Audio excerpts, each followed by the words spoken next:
Today I'm going to be making creamy butternut squash mushroom risotto. I'm going to be using 1 butternut squash, 4 cloves of garlic, I've got some kale, I've got some onion here, I got 8 ounces of mushrooms.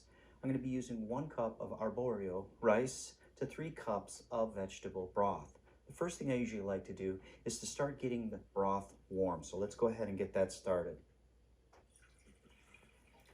I'm going to go ahead and put this on low. And now it's time to start cutting up the vegetables and getting them into the frying pan.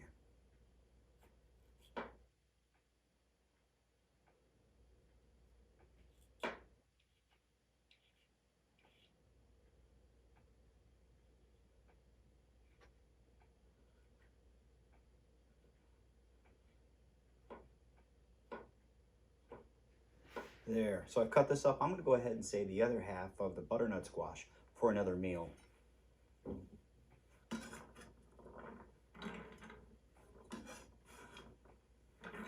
Go ahead and cut up these mushrooms.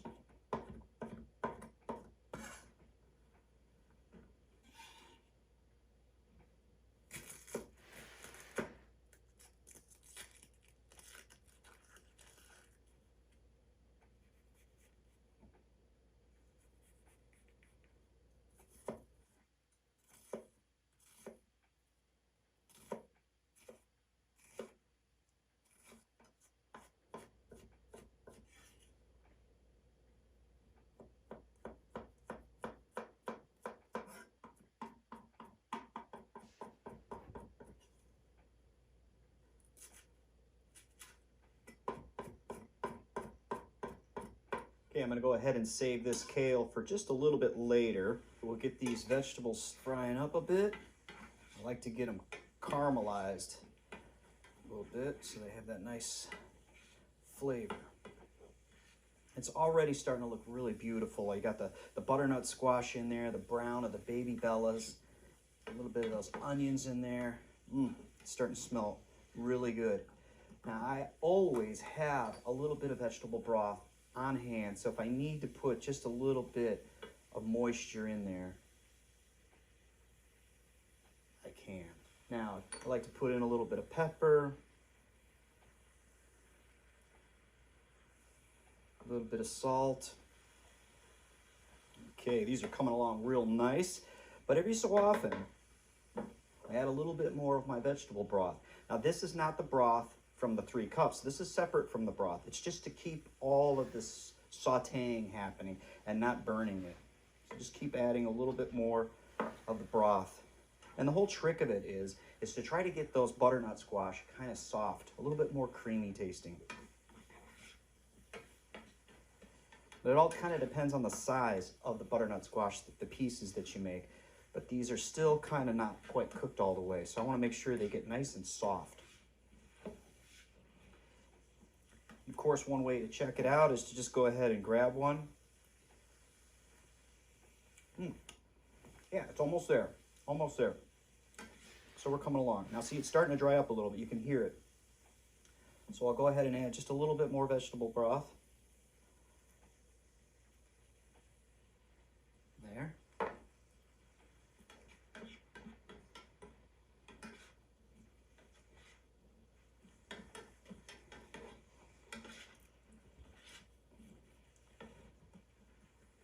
I can smell the garlic, the onions, those mushrooms. Oh, and the butternut squash. It's coming along real good.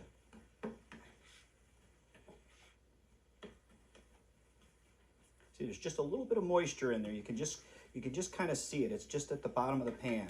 That means I'm okay. But once you start to hear it starting to scorch a little bit, go ahead and add a little bit more vegetable broth. This is looking really good. Okay, these vegetables are coming along really good. So I'm going to go ahead and push them all to one side. Get my rice in there.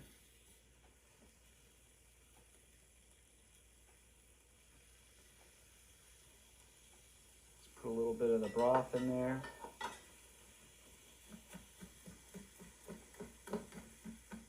All I want to do is just kind of get the rice to be a little bit more translucent, just kind of crisp it up a little bit.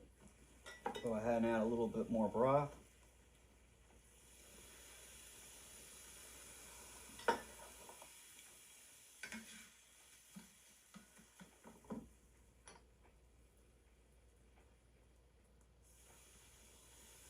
Adding just a little bit of the broth in there just to kind of get the rice to sizzle a little bit. Okay, I'm going to put a teaspoon of thyme over everything. Then I've got a half a teaspoon of white wine vinegar. Just kind of put that all around. Just a little bit of salt in the rice, a little bit of pepper. Get a little bit more broth. So yeah, it does take a little bit of time. Okay, these are looking real good. I usually like to go 1 cup at a time. Again, this is pretty hot broth. I go one cup at a time.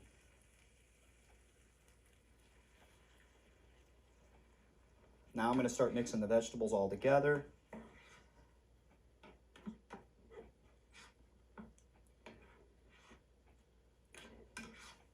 You know, risotto is one of those things. You just kind of have to take your time.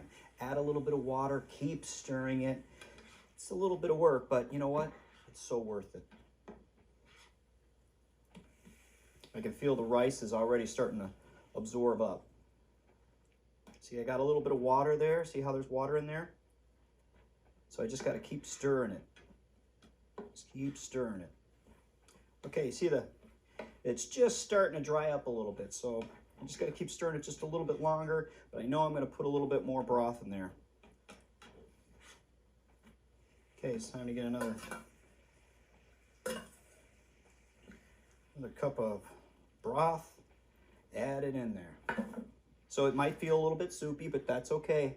That rice is going to go ahead and absorb all that broth, and is it going to taste great? Okay, it's starting to soak up again. See how it's soaking up? There's no more water in there. So then I'll go ahead and get another cup. Broth. And just reintroduce it back in again and continue stirring. I know this looks a little soupy, but you have to be patient with risotto. All right. That broth is soaked up again. I'll go ahead and put a little bit more in there. So I've actually used a little bit more broth than I normally do because I'm using a frying pan. Risotto is all about moisture, so it tells you when it's done. Now I'll go ahead and add my chopped up kale. You know, and this is totally up to you. Go ahead and stir this in. You know, somebody once asked me, how much liquid does it really take to make good risotto? You know, the rice tells you how much you need, but the basic rule of thumb is 1 cup to 3 cups of broth. But if I'm using a frying pan like I did, I ended up using a 1/4 cup. So it all depends on the rice. You want to get the rice so it's nice and tender. But let's go ahead and give this a taste.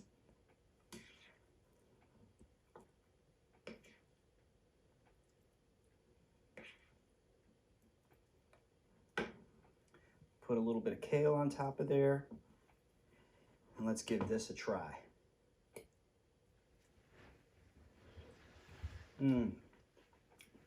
Very good. That is awesome. It takes a little while. It is a little bit labor intensive, but you know what? It is well worth it. Can you explain why you need fiber so much? Oh, fiber.